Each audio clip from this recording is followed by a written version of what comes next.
Talking with Mars head coach Scott Heinhauer this week, it's clear who the focus was leading up to this matchup.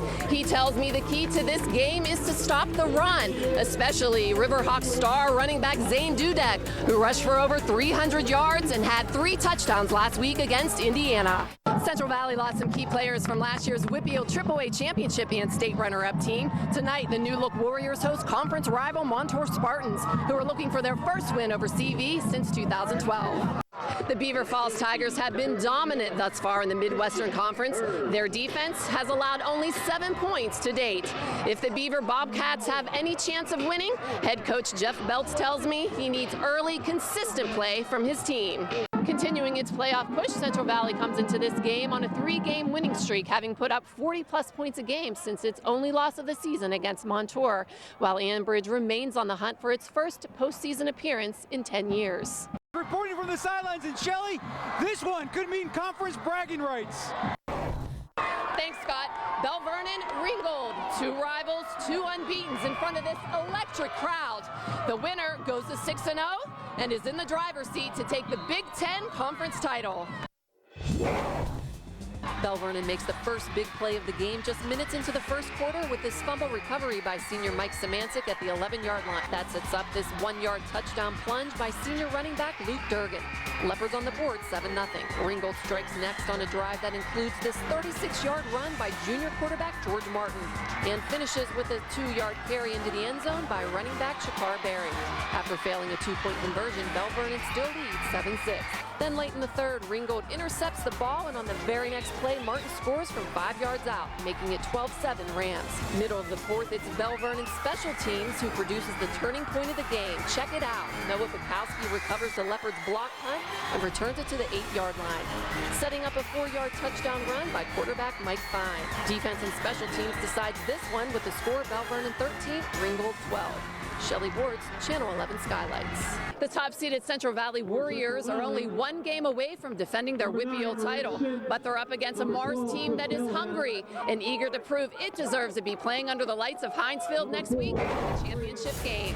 With Central Valley leading 17-7 in the second quarter, it's a game-changing play for the Planets on 4th down with a Nathan Soblowski 37-yard catch and run down the sideline for the score.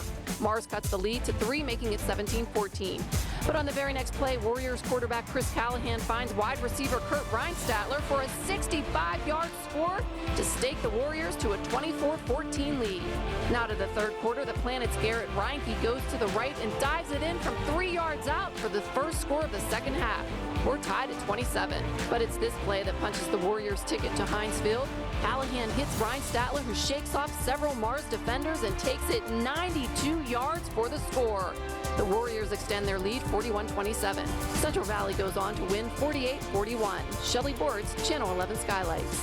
Good evening, everyone. Thank you for joining us tonight. It's October, but the baseball season begins all over again tomorrow. That's right. The Cards begin the postseason in San Diego as the Divisional Championship Series kicks off right here on CW11. But first, the fans got their chance to show their Cardinal pride at a downtown pep rally.